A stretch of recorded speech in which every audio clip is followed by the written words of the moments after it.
All right. Hello, hello, hello. How is everyone? I'm doing really well. I just got back from Iceland like a couple days ago.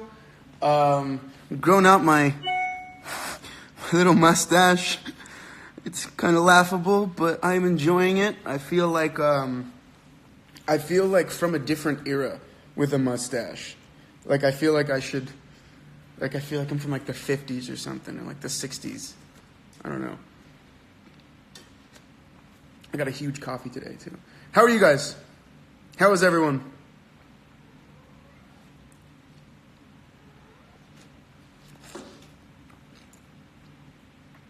Italian look. Yeah, exactly. You know, it's interesting. In Iceland and in London, I got more comments that my name was Italian than ever. Like, most people were like, Alberto, where are you from? And I'm like, I'm from Florida. And they're like, Alberto, it's an Italian name. I'm like, it is. So, yeah, Stella, whenever you guys come on, Stella magically wants to go outside. I don't get it.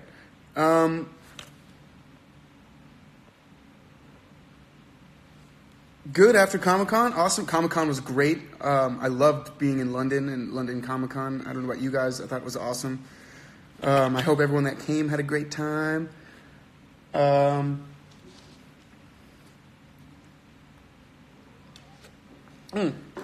Okay, so the reason I was a few minutes late today is because I was coming back from Barnes & Noble. I made a couple of executive decisions about the books we will be reading. The way I see it, we'll talk about the rest. ¿Por qué tienes que saltar de ahí, Estela? So, the name of the song at the beginning was Still Young by the Cat Empire. Diego showed them to me, and actually Jade is a big fan as well, so I would check it out. So, next books.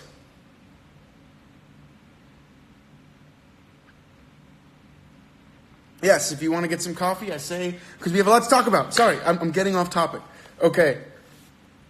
All right, so instead of our originally planned Count of Monte Cristo, we're going to move the Count of Monte Cristo back.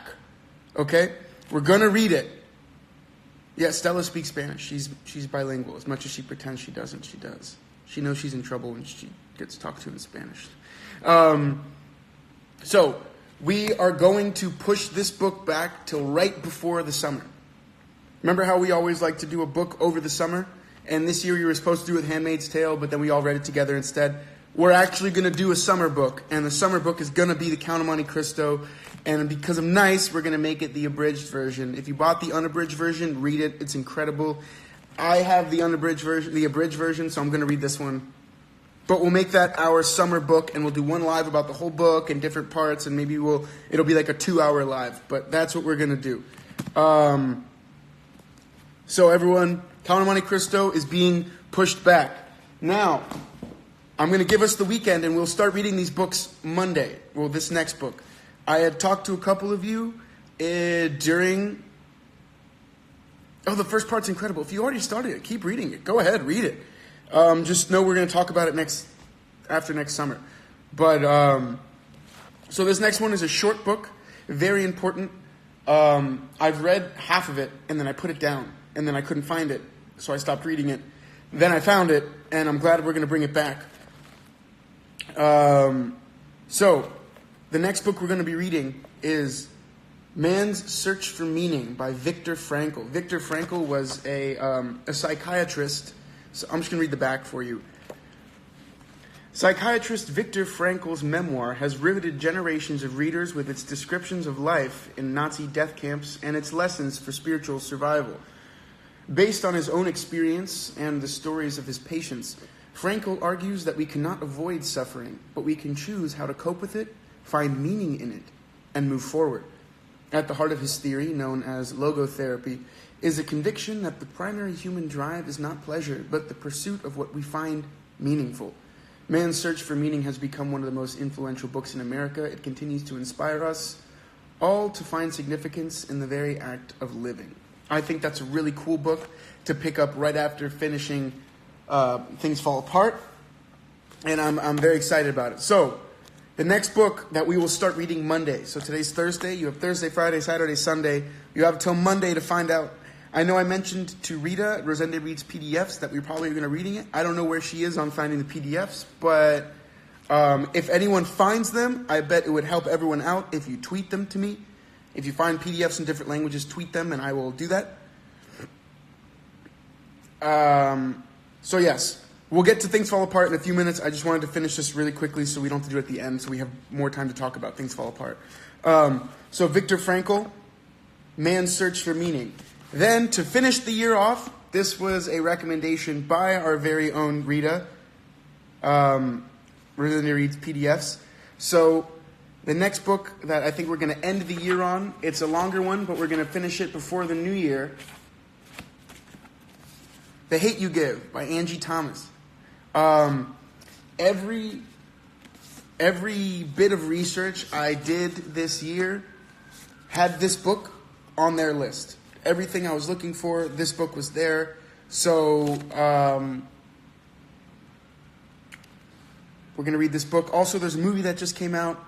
I was actually at a screening of At Eternity's Gate last night, which is the one about Vincent van Gogh, played by Willem Dafoe. And they were doing a screening of The Hate You Give, so I was like, okay, perfect, we're going to read this. So the first book we will read we will start next Monday, after Things Fall Apart, is Man's Search for Meaning. Then we will read The Hate You Give. Then we will start our year with Into the Wild by Jon Krakauer. I've seen the movie. If you haven't, it's a fantastic movie. If you haven't, I would wait. Let's read the book together. I think it's a really interesting way to start the year, Into the Wild. The main character asks a lot of questions and really challenges society in his own way. I'm not saying we all have to go live in a bus in the middle of Alaska, but I'm saying I think there's a lot of really cool ideas in here that I think would be really fun to start. And if you've seen the movie, then you know how great it is. Now, guess what? There's still 2 more books. Then in February, or whenever we finish Into the Wild, we're going to start one of my favorite writers, Toni Morrison. We're going to start Song of Solomon. So, Song of Solomon is about Milkman Dead was born shortly after a neighborhood eccentric hurled himself off a rooftop in a vain attempt at flight. For the rest of his life, he too will be trying to fly. With this brilliantly imagined novel, Nobel Prize laureate Toni Morrison audaciously transfigures the coming-of-age story. As she follows Milkman from his Rust Belt city to the place of his family's origins, Morrison introduces an entire cast of strivers, seers, liars, and assassins, the inhabitants of a fully realized black world. I love Toni Morrison. I read Beloved in high school, and it became one of my favorite books. So I'm excited to read this. And then, after that, in March, The Joy Luck Club by Amy Tan. This book was said to inspire Crazy Rich Asians. I like how it deals with kind of familiar relationships, and that's why I chose it. So, we have the next 5 books. So I'll read them one more time, and then we will start. Man's Search for Meaning by Viktor Frankl. We will start reading this on Monday. To end our year, we will read The Hate You Give by Angie Thomas. To start our year, 2019, Into the Wild, Jon Krakauer. To continue with amazing literature, we will read the awesome Toni Morrison's Song of Solomon. And to close it out so far, Amy Tan's The Joy Luck Club. After that, I will have more. I like to say that Viktor Frankl is more of a biography because it's about his personal experience and his writings. So we're reading in a biography now. We're going into a bunch of different genres here. And then we might pick a play. I don't know. But, so those are our 5 books. I will be posting about them soon. If you have any questions, please let me know. Tweet us. Tweet me. Tweet other book club members. Yeah. So, check it out. It's going to be cool. One thing about having a mustache, it's really fun to go like this. I love the Joy Book Club, and the movie's just amazing. I haven't seen the movie. It made me read books I'd never thought I'd touch. That's the whole point of this book club, is to read books that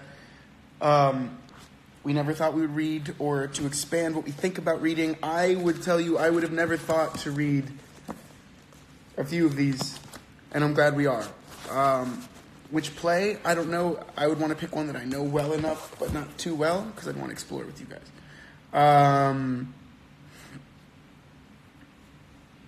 So, we will now...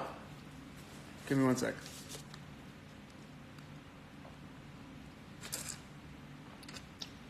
I just need to take a coffee break. So now, we will talk about Things Fall Apart. I'm reading biographies. I'm thinking of finding another biography to read after that. Also, I want to say congratulations to anyone who voted a couple days ago on Tuesday. Voting is the best exercise of your voice that you can do as a citizen of a democracy, as a citizen of the world. It is making an active choice in the world that you want to see. Anyone that voted, I don't care who you voted for, I'm proud that you voted. I'm proud that you used your voice, and I'm proud that you stood up and said, I want to say something, I want to change the world. That's the most important part. And that conversation that comes after is what we do as citizens. We decide, all right, this is where we are now as a country. How do we move forward? How do we make the world a better place for everyone? Very exciting. So everyone that voted, congrats. If you couldn't vote, vote next time. If you're not of age yet, or if you are and didn't vote, why didn't you? But yes, I just have to say that. I voted for the first time at my polling place here in LA. It was very fun. It was a really cool thing. So let's start. I'm going to put all these down. Let's start. Chinua Achebe's Things Fall Apart. I want to start this live very kind of wild. What are your first thoughts? How did you feel about the ending of the book? The end of Things Fall Apart, I nearly keeled over in shock. Jordana, same thing. For me, it was one of those things that when I read, I was like, why are there no more pages? Why did the book end? I like the description of different cultures. Obama's first biography is pretty interesting. You know, it's funny that you say that. I have it on my desk. I was thinking about it. I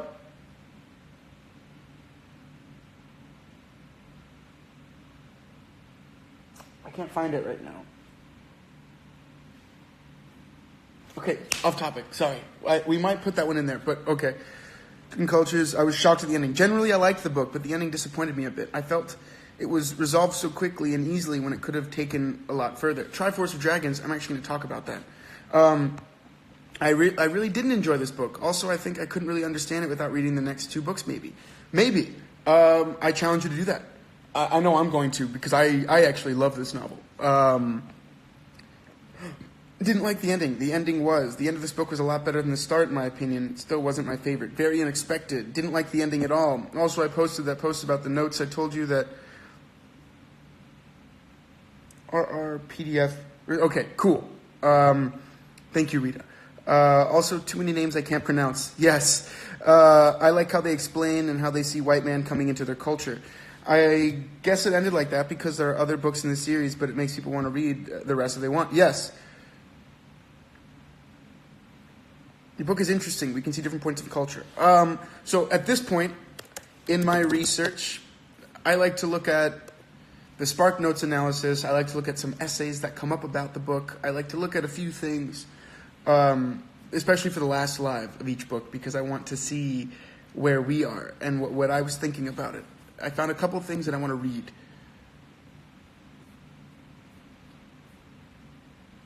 I want to talk about everyone's talking about the ending. There's so many beautiful quotes. Yes, Mara Barclay. I'm going to read this one paragraph that was taken from the analysis I found, I believe, on... oh my goodness, what is it called? Spark Notes. I believe in Spark Notes. I think it's a great thing. But I think it's a great thing when you do it in tandem with your reading. Don't do it instead of. People do that. It's not good that way. It's great when you read and then you look at analysis and you can say, oh, I don't know if I fully agree that, or I see that, or now that is revealed to me. Cool. So, I'm from a country, the African culture is huge, so I found this book fascinating. Awesome. Noye impressed me when he walks around the church. Yes. But I like how this book is way out of my comfort zone, and then I learned things in different culture from it. Awesome. The title definitely fits. Everything just falls apart for the main character. Exactly. I'm going to read this paragraph. Bear with me, guys. It's a little long. The novel's ending is dark and ironic. The district commissioner is a pompous little man who thinks that he understands indigenous African cultures. Achebe uses the commissioner, who seems a character straight out of Heart of Darkness, another novel, to demonstrate the inaccuracy of accounts of Africa, such as Joseph Conrad's Heart of Darkness. The commissioner's misinterpretations and the degree to which they are based upon his own shortcomings are evident. He comments, for example, on the villagers' love of superfluous words, attempting to ridicule their beautiful and expressive language. His rumination that Okonkwo's story could make for a good paragraph illustrates that shallowness. Whereas Achebe has written an entire book about Okonkwo, he suggests that a European account of Okonkwo would only likely portray him as a grunting, cultureless savage who inexplicably and senselessly kills a messenger. Achebe also highlights one of the reasons that early ethnographic reports were often offensively inaccurate. When Obierika asks the commissioner to help him with Okonkwo's body, the narrator tells us that the resolute administrator in the commissioner gave way to the student of primitive customs. The same people who control the natives relay the accepted accounts of colonized cultures in a manner, of course, that best suits the colonizer's interests. So what he's saying is, like, with the whole ending of Okonkwo's story highlighted by the way that the commissioner responded to it, his shallow understanding, and said, wow, that'd be a great chapter in a book. He felt that this is a commentary on what often comes from colonial accounts of Africa, and that they can't understand the true complexity. And then you see he even mentions language there. I have a thing about language I want to say. Language as a sign of cultural difference. Language is an important theme in Things Fall Apart on several levels. In demonstrating the imaginative, often formal language of the Igbo, Achebe emphasizes that Africa is not the silent or incomprehensible continent that books such as Heart of Darkness made it out to be. Rather, by peppering the novel with Igbo words, Achebe shows that the Igbo language is too complex for direct translation into English. Similarly, Igbo culture cannot be understood within the framework of European colonialist values. Achebe also points out that Africa has many different languages. The villagers of Umofia, for example, make fun of Mr. Brown's translator because his language is slightly different from their own. On a macroscopic level, it is extremely significant that Achebe chose to write Things Fall Apart in English. He clearly intended it to be read by the West at least as much, if not more, than by his fellow Nigerians. His goal was to critique and amend the portrait of Africa that was painted by so many writers of the colonial period. Doing so required the use of English, the language of those colonial writers. Through his inclusion of proverbs, folk tales, and songs translated from the Igbo language, Achebe managed to capture and convey the rhythms, structures, cadences, and beauty of their language. The language barrier between the colonists and the villagers enables a crucial misunderstanding to take place. Unawareness of this interpreter's attempt to appease the villagers, Smith considers burning the church an open show of disrespect for the church and his authority. The power that the interpreter holds highlights the weakness and vulnerability created by the language gap, reinforcing Mr. Brown's belief that reading and writing are essential skills for the villagers if they hope to maintain their authority. This miscommunication reminds us of the parrot's trickiness in Akwefi's story about tortoise. So what we're seeing is language. I did not realize how much, we talked about it in the beginning, but language played such a big role. And then after reading these analyses, I was like, holy crap, there was so much depth to what we've read. Still super sad about Ikemefuna. Fuma, I can't pronounce his name, I apologize if it's wrong, but I agree. Angelic Lewis, yes, we read Lord of the Flies last year. So when we see what happened to Okonkwo, when we see what he did to himself, there's this whole theme of the part of the community that since his exile Okonkwo no longer sees himself as. He was exiled to his mother's people, which he saw as weak, which I think goes in line with his thought of masculinity. And then when he comes back, he doesn't see himself as part of the people. He wants to show that he's one of the better people. He wants to prove that he was a warrior. But the whole tribe has changed. You can't observe the culture. You have to embed yourself in it to get a sense of both sides. Love that. I feel like the whole paragraph made me understand it better, right? Well, language is a part of culture. It's the main vehicle of culture. Both parties weren't able to understand each other because they couldn't communicate. So that is a theme I want us to take into our greater world and think about communication, how well we're doing it, how poorly we can be doing it in certain places, and where communication is vitally important.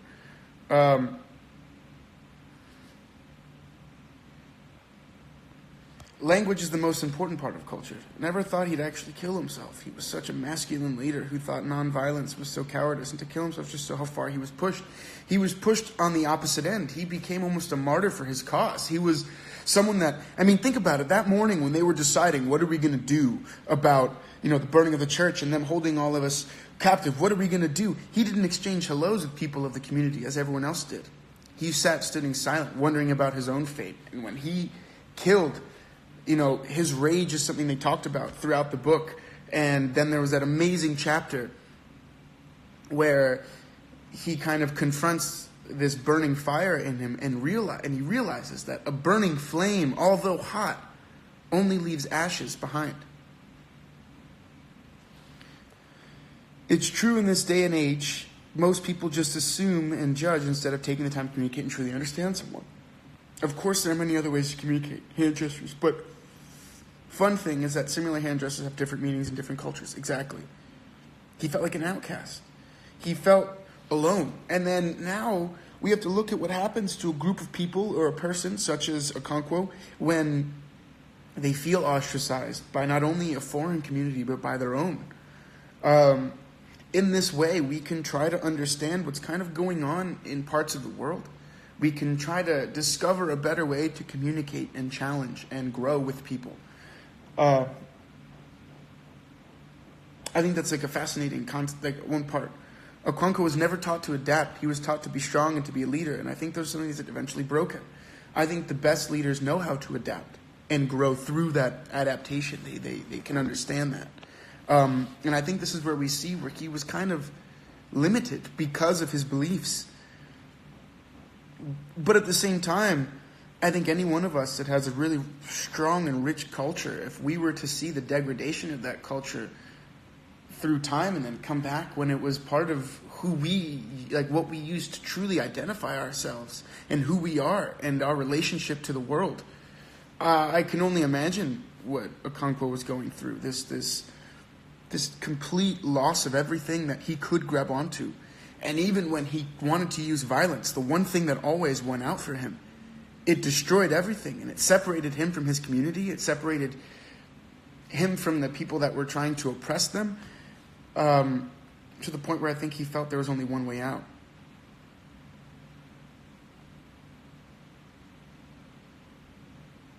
The main character saw that giving in and embracing the foreign culture, he would lose his honor and himself. It kind of reminded me of all the Indian history I learned about in school, with the British invading and taking over here as well.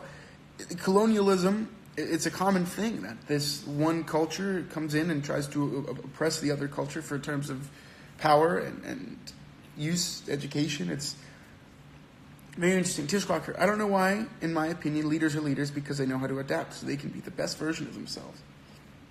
The exile broke him. His reputation was smudged, and it was everything to him. He lived through his title and his name. When it was completely destroyed, he felt like he had nothing left.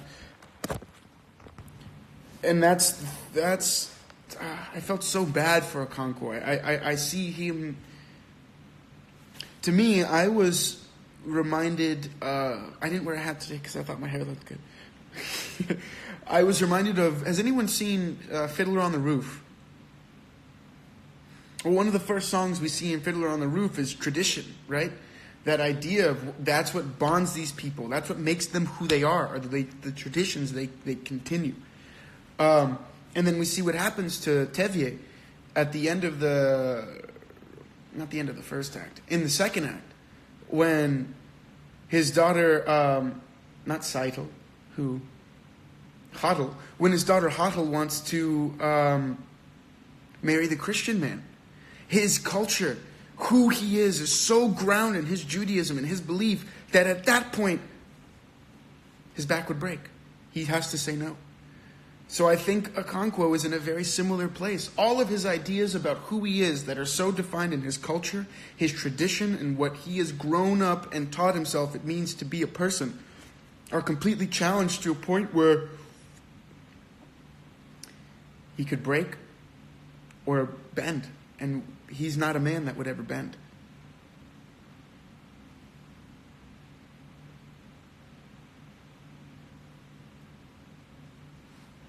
He's scared about the changes, and that's something we have to acknowledge when we look at the greater political scheme of our life. When people are afraid, what are they willing to do? How are they willing to protect themselves? And how are we willing, and how do we reach them? You know, it's a bunch of... That's why I've been picking these books, because a lot of them have messages in here that I want us all to take in and understand, and I need to further understand myself. And I will say this is one of my favorite books that I've read. I really loved it, because I understand this tie to tradition and who you are because of it.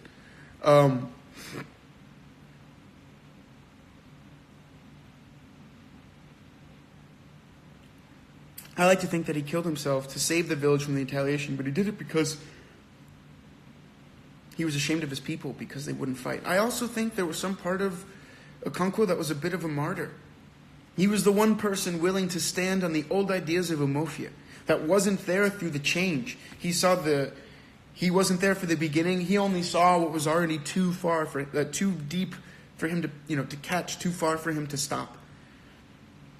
So in a way, he was willing to die for those old principles rather than change. Perhaps the last man. And that's why for me, I was so upset when I read this one part.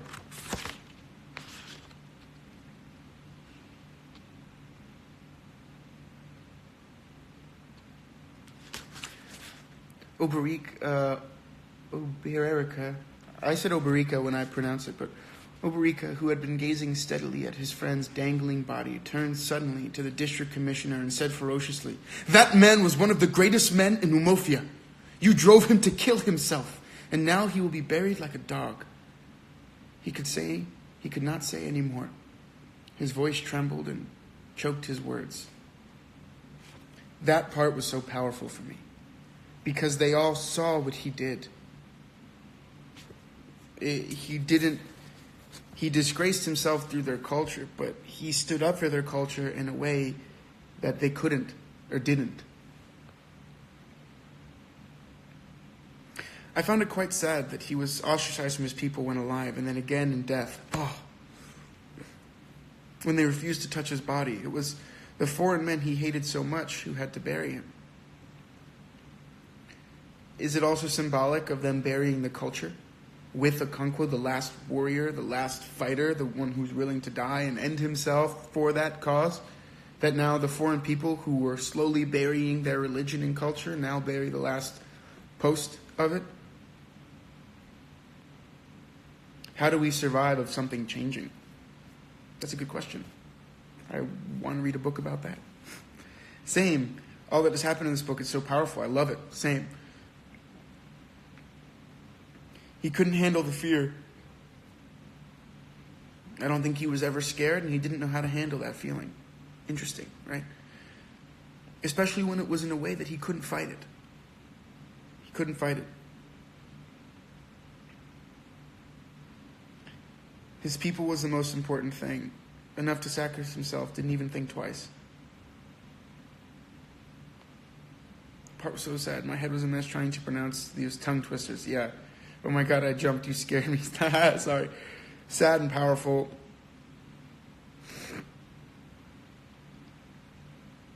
Abstract, very severe culture shock, I guess. I think it was like jumping into I was jumping from cold water into lava. we should read more books with different settings and cultures so we can learn from them. I plan for us to do that.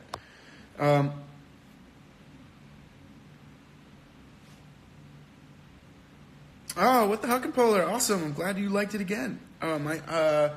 Who can someone find out who quoted this? I judge a person not by what they read, but by what they reread.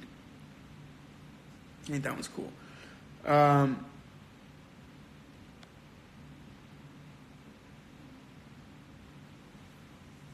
I love the little tales the mothers tell to the kids.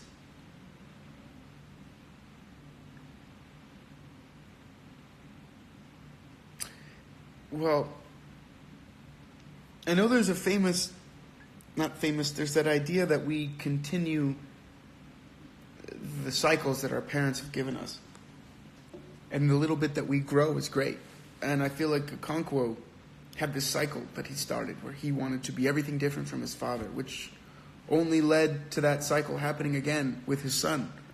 It was almost a perfect parallel that his son didn't want anything to do with it. What do I think about Noye turning against his culture? It can't be easy. But then again, when that culture doesn't accept you. Because remember, Noye wasn't the best son. He wasn't super strong. Okonkwo constantly talks about how he was effeminate and wasn't a real warrior or man. So I think it's only natural that he pushed him away just as much as Noye didn't. There's something to that.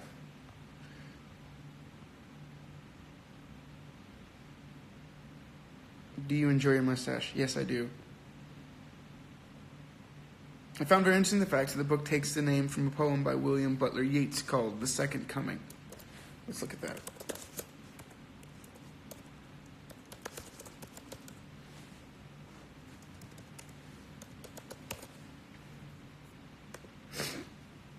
I haven't read it. How long is it?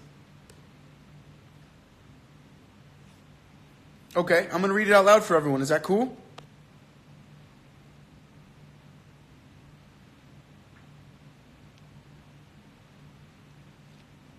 I'm going to read the poem, The Second Coming. So, The Second Coming by William Butler Yeats.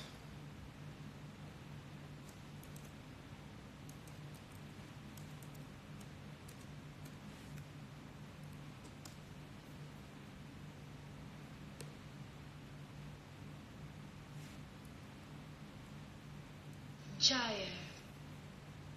Okay. Turning and turning in the widening gyre, the falcon cannot hear the falconer. Things fall apart. The center cannot hold.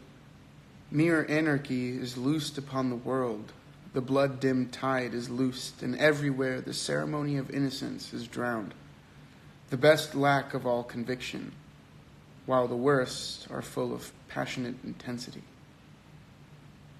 Surely some revelation is at hand. Surely the second coming is at hand. The second coming. Hardly are those words out when a vast image out of the spirit's mundi troubles my sight. Somewhere in sands of the desert, a shape with lion body and the head of a man. A gaze blank and pitiless as the sun is moving its slow thighs, while all about it reel shadows of the indignant desert birds. The darkness drops again. But now I know that 20 centuries of stony sleep were vexed to nightmare by a rocking cradle. And what rough beast, its hours come round at last, slouches toward Bethlehem to be born?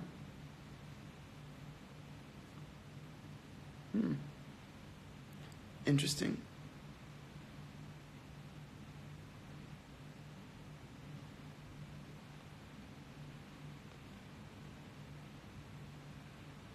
Reread, put a different Okay, rereading helped you. Cool. I don't think... No, I think Noye would be very sad because of... think about everything that Umofia meant to him.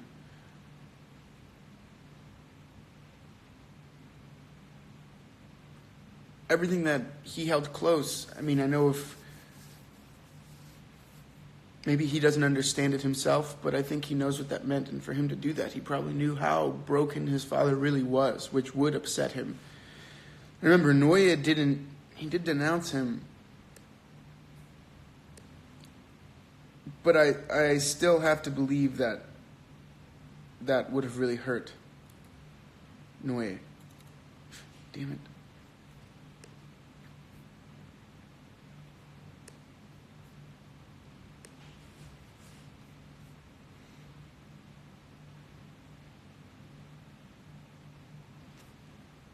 Okay.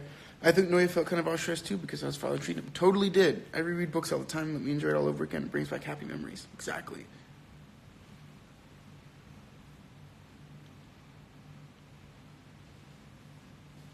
I think Noye would be upset too. I think he'd be very hurt. And also, they never made up.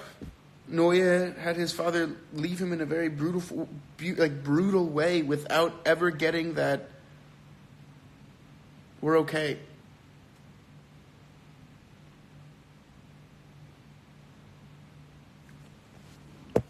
So I feel as though that would have been very hard for Noye.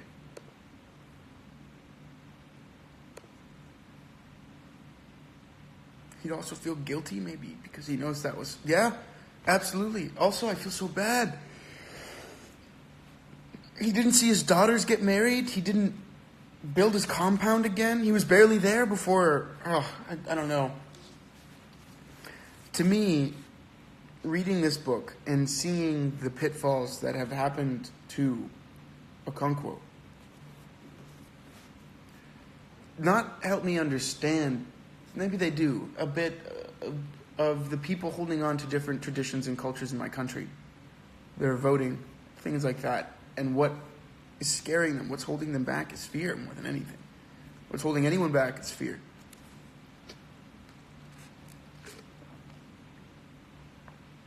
Emotional Alberto. Yeah, this book was incredible. Really was.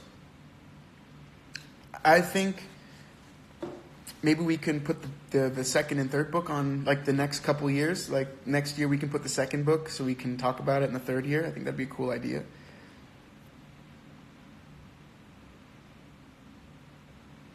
Fear is a powerful tool.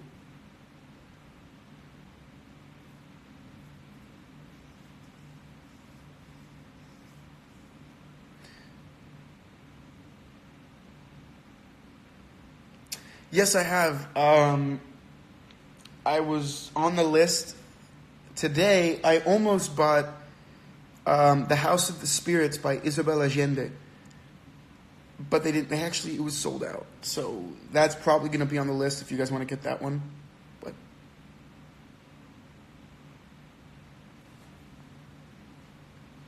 I don't know if the other books carry on. Let's look that up.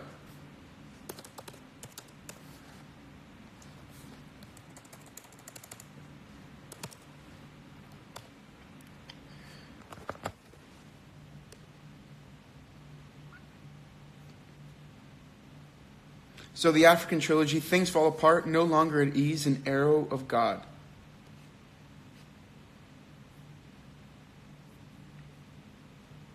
Let me look up No Longer at Ease.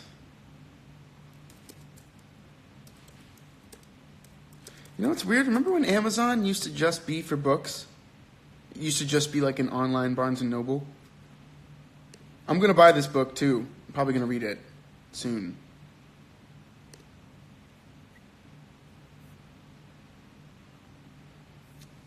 Okay, when Obi Okonkwo, the grandson of Okonkwo, the main character of Things Fall Apart, returns to Nigeria from England in the 1950s, his foreign education separates him from his African roots. No longer at ease,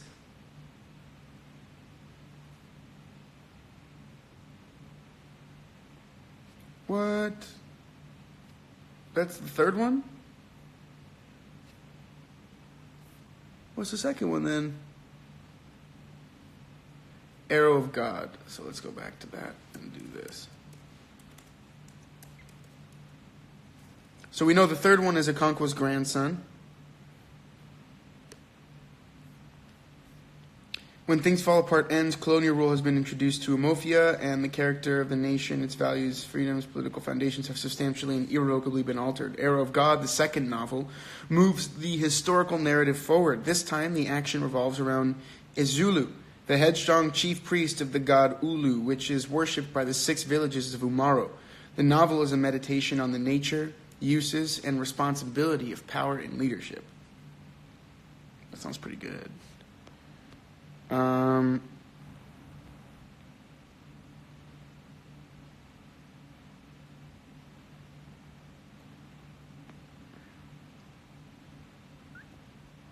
Yeah, Amazon used to just sell books. I remember when I was a kid, buy it on Amazon. Now it has everything, but...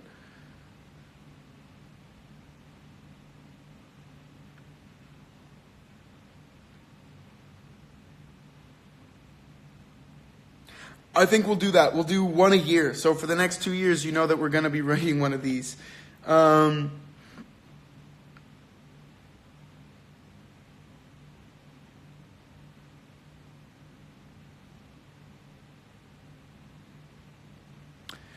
right, we have about 13 minutes left. Let's do quotes for the next few minutes, and then we can do other stuff. Oh, God, more memes.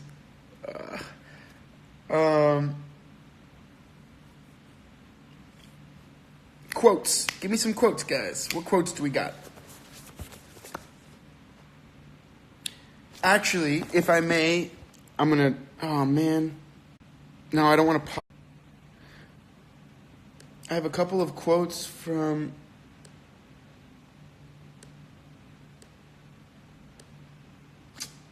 I have a couple of quotes from the movie I saw last night that were just...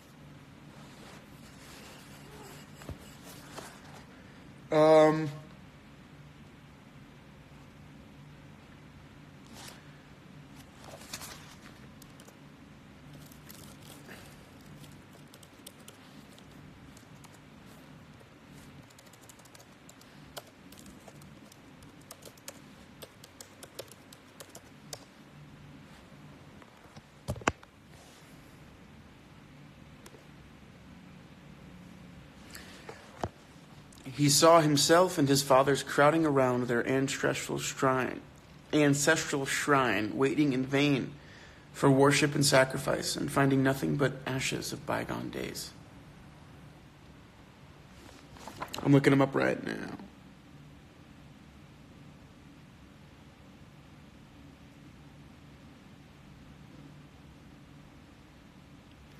Okonkwo was popularly called the Roaring Flame. As he looked into the log fire, he recalled the name. He was a flaming fire. How then could he have begotten a son like Nwoye, degenerate and effeminate? Perhaps he was not his son. No, he could not be. His wife had played him false. He would teach her. But Nwoye resembled his grandfather Unoka, who was Okonkwo's father. He pushed the thought of his mind. He, Okonkwo, was called a flaming fire. How could he have begotten a woman for a son?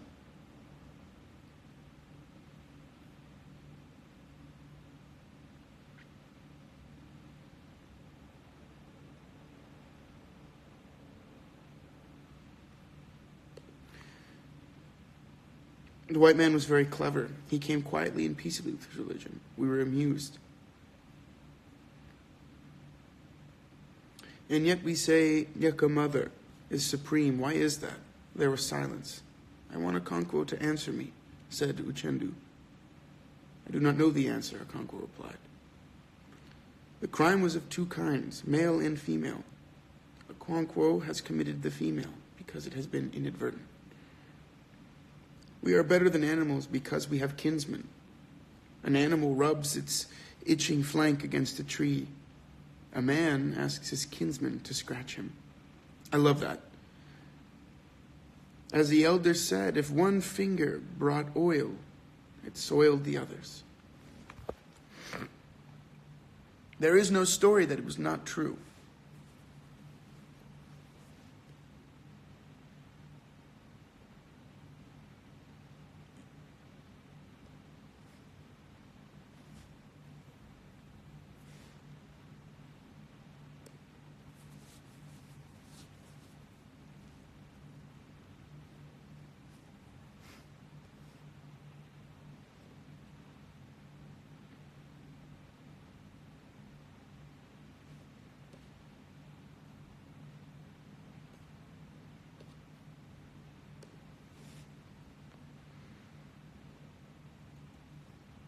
Yeah, I love when I get your quotes because I'm looking at the ones that I'm looking up.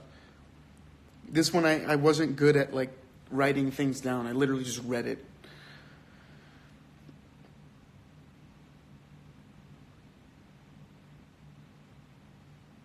Ah, there we go. Thank you, Morgan. Tell me what you read, and I'll tell you who you are is true enough. But I'd know you better off. You told me what you reread. The world has no end, and what is good among people is an abomination to others. Such good quotes! Ugh! This book was great. I loved this book.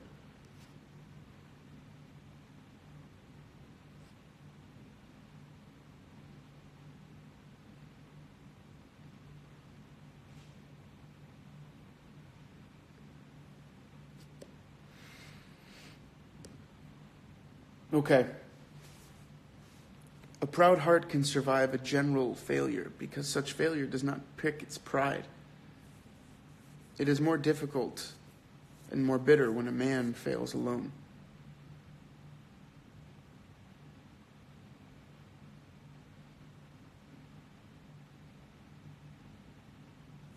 Yeah, see, Rita, this is one of those books that I did the same. I just literally kept reading until the end. I didn't really take notes. I was just so involved in this story. I was like,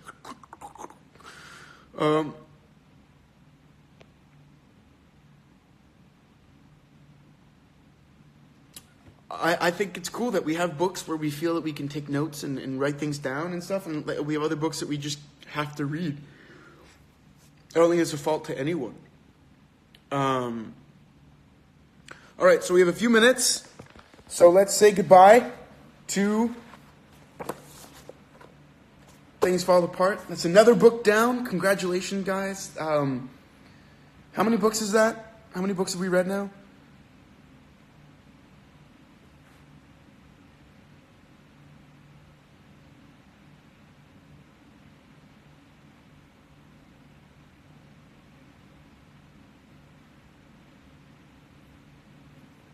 We read 13? That's pretty badass. I'm pretty proud of that. So I'm going to put it on the stack of books that I've read.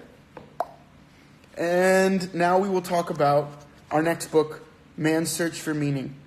I'm going to read the back for it so that we all kind of know what's coming up. All right?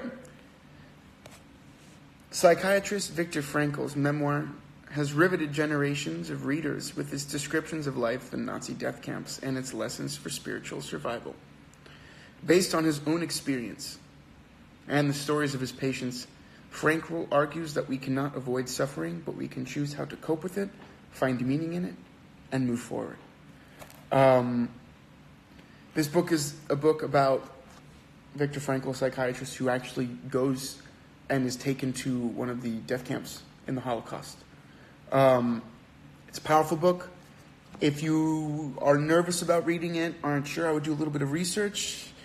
Ask your parents, but it's a very good book, littered with beautiful things about life and stories, but it is heavy. So I want you to know that it is a heavy book.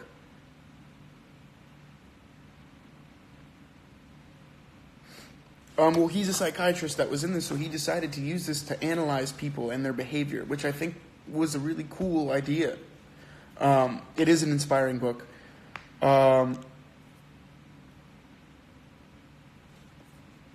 it's been over a year since starting the book club. Isn't that really badass? All right, I'm gonna go see Dom later today. I've got a cool day planned. Cool day.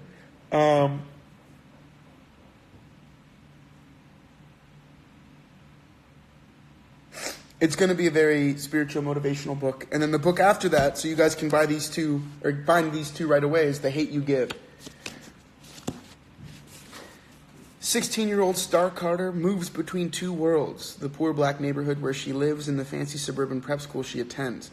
The uneasy balance between these worlds is shattered when Star witnesses the fatal shooting of her childhood best friend, Khalil, at the hands of a police officer. Khalil was unarmed. Soon afterward, Khalil's death is a national headline. Some are calling him a thug, maybe even a drug dealer and a gangbanger.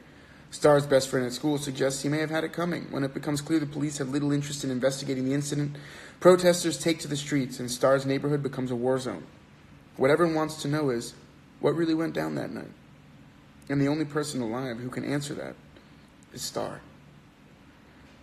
But what Star does or does not say could destroy her community. It could also endanger her life. Angie Thomas's searing debut about an ordinary girl in extraordinary circumstances addresses issues of racism and police violence with intelligence, heart, and unflinching honesty. So those are the 2 books we're going to be reading. They cool ways to kind of end this year off and then start the year with Into the Wild. So I will be posting about those. Do your best to get the books. Please tweet me. Tweet me the PDFs.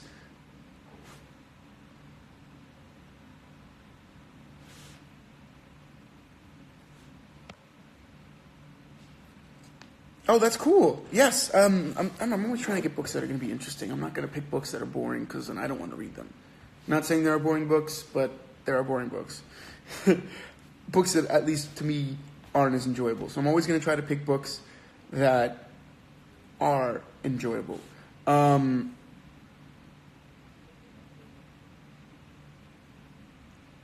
Yes, so if you guys can send me the PDFs on Twitter, I will retweet them to Rosende Reads PDFs. Or if you want to send them straight to Rosende Reads, that works too. Rosende Reads PDFs on Twitter.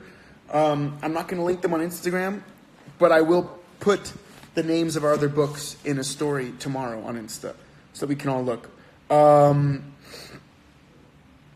Thank you guys for doing another book. Thank you guys for reading. I want you to look at the role that fear plays in your life and the lives of those around you for this next week while we're kind of waiting to start our next book. Just let that sink in, what people are afraid of, what you're afraid of, and then what your behavior is because of that fear. I think analyzing that for yourself is a very important thing. But have a great day. Have a great week. Remember to continue being positive forces of change in your environment. Continue questioning. Continue being curious. Continue searching. Continue exploring. And being that positive change in your environment. Thank you guys so much. I will see you next week. So we will start reading the book on Monday. The live will be next Sunday. Not this Sunday. You have this weekend free. The following Sunday. I will see you guys later. Have a good one.